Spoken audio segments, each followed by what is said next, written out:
This is a DJI Osmo Action 5.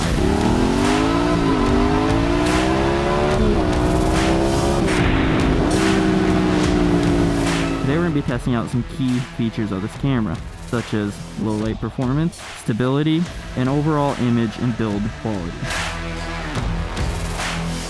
I bought the standard combo of this camera, which just comes with the camera, you got your cage, and then all your typical mounting hardware. So the Osmo Action sensor is a little bit bigger than the GoPro Hero 13. And when it comes to image quality, the sensor size is one of the most important things. It's not the frames per second, it's not the resolution. You can shoot a better 1080 than you can a 4K on something with a bigger sensor.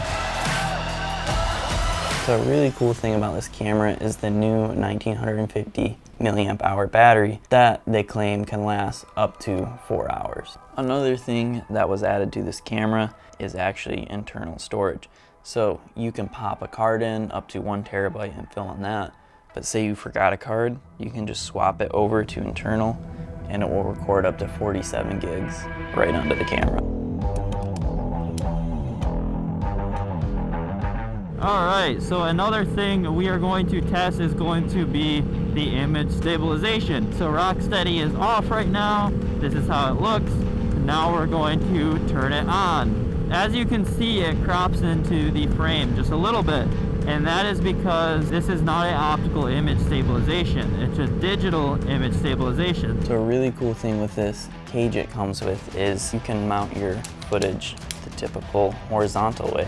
Or you can flip it over and mount it vertically, which is awesome for if you want the full resolution for your short form content.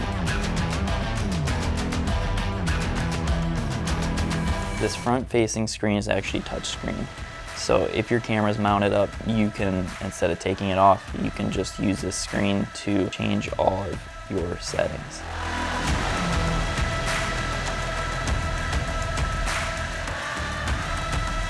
So we're in ultra night mode right now, and the streets are just a little bit lit, a little bit of ambient lights here and there. But overall, it is still nighttime. It's still dark out.